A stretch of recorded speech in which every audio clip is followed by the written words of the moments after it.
हाँ तो my dear student, आज हम क्लास 12th हिंदी के 50 वीवीआई ऑब्जेक्टिव लेकर आए हैं जो 2027 एग्जाम में 100% टकराने की गारंटी है।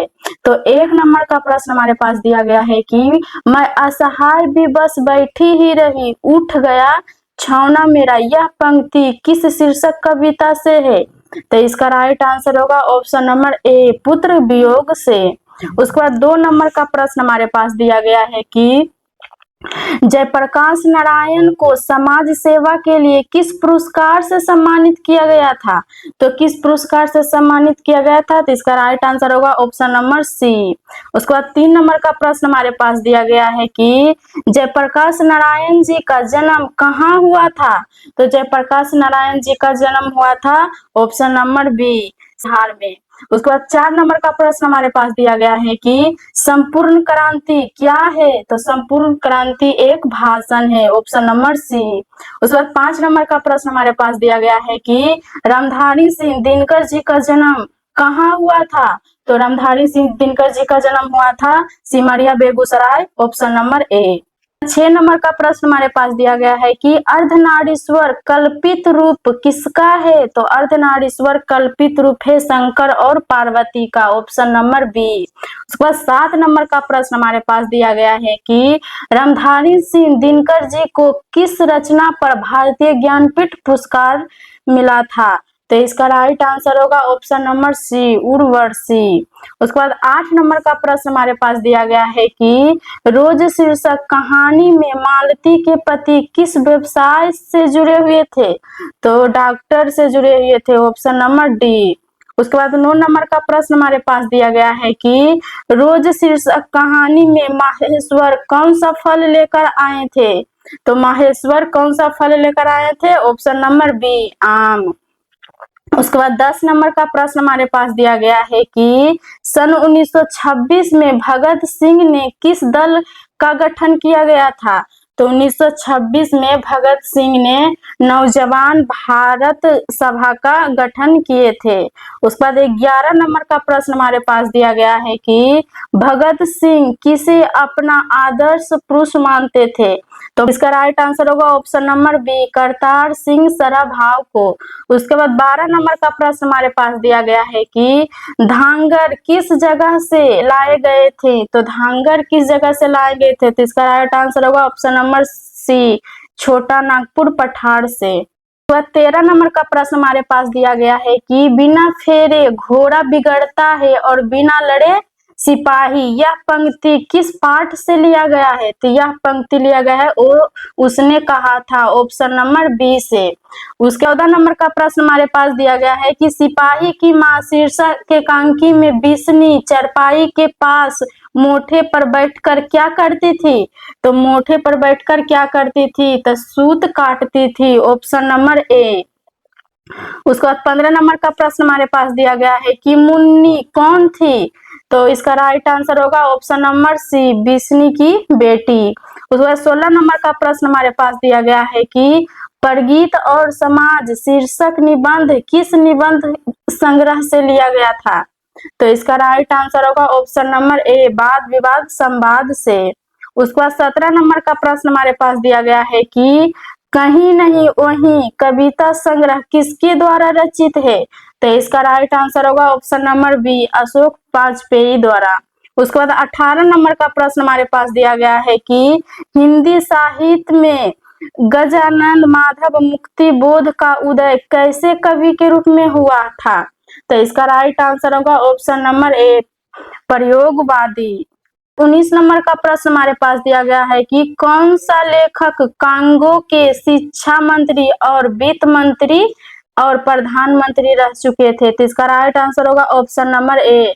20 नंबर का प्रश्न हमारे पास दिया गया है कि मलिक मोहम्मद जायसी जी का जन्म कहाँ हुआ था? तो मलिक मोहम्मद जायसी जी का जन्म हुआ था जायस, कब? अमेठी में।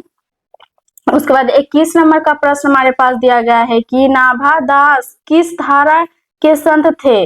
तो नाभा दास किस धारा के संत थे? तो इसका राइट आंसर होगा ऑप्शन नंबर बी, वैष्णव दर्शन के। उसके बाद 22 नंबर का प्रश्न हमारे पास दिया गया है कि नाभा दास का अस्थायी निवास कहाँ था? तो नाभा दास जी का अस्थायी निवास था वृंदावन, ऑप्शन नंबर बी।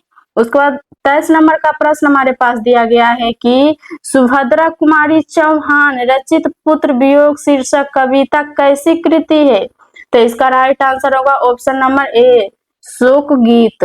उसके बाद 24 नंबर का प्रश्न हमारे पास दिया गया है कि सुभद्रा कुमारी चौहान को 1930 में हिंदी साहित्य सम्मेलन का कौन सा पुरस्कार मिला था?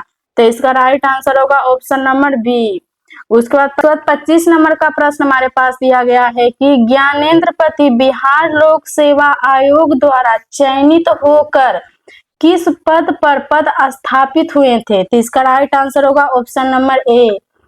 उसके बाद 26 नंबर का प्रश्न हमारे पास दिया गया है कि चीर विषाद विलीन मन की यह पंक्ति किस शीर्षक कविता से ली गई है?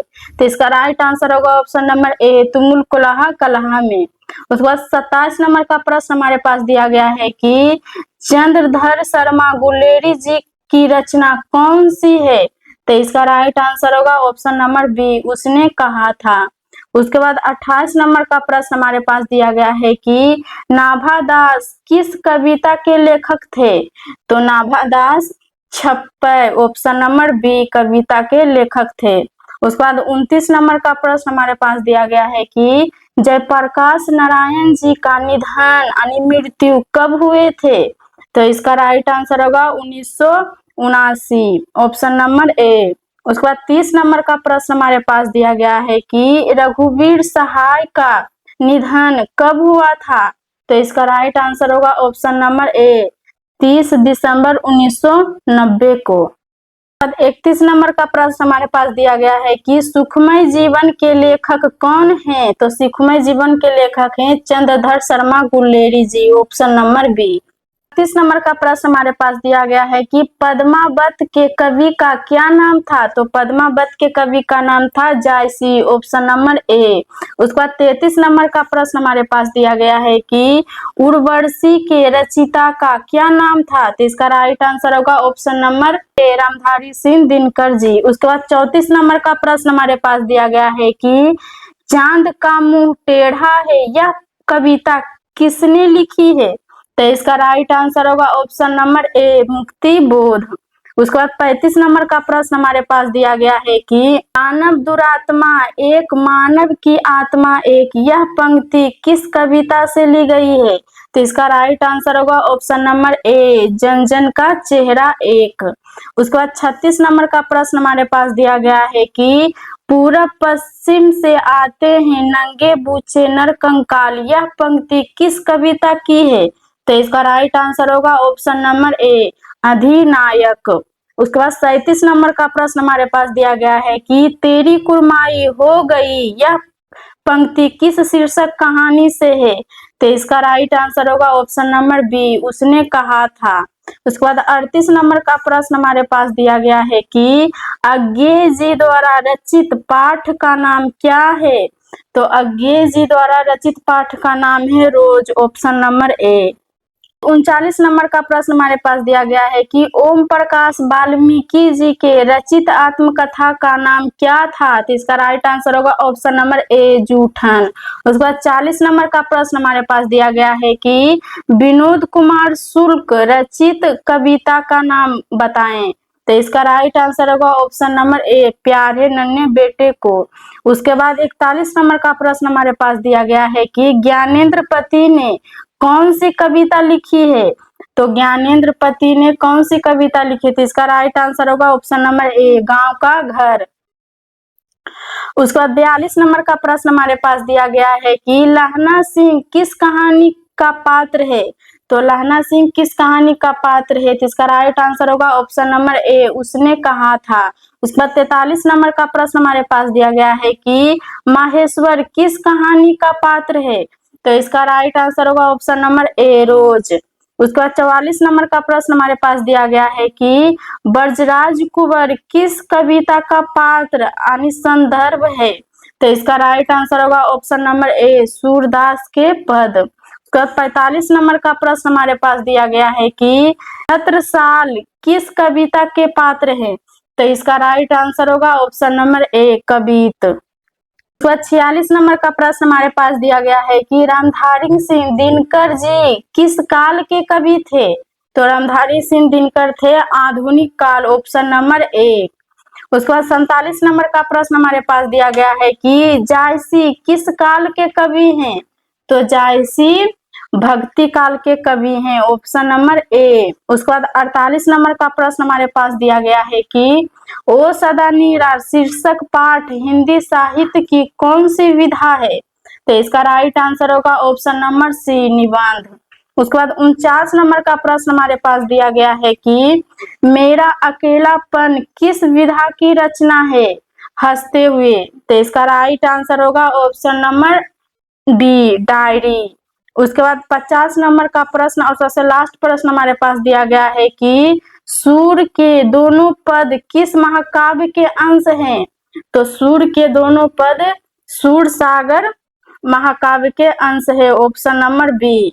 ये आज के क्लास में हम 50 वीवीआई ऑब्जेक्टिव का सॉल्यूशन करवा दिए हैं। यदि आपको ये वीडियो अच्छा लगे तो वीडियो को लाइक कर दीजिएगा और मेरे चैनल पे नए हैं तो चैनल को सब्सक्राइब कर लीजिएगा और कमेंट करके बताइएगा कि आज का क्लास आपको कैसा लगा। और एक कमेंट आप लोग और भी कीजिएगा कि आप सबको किस सब्जेक्ट में दिक्कत है।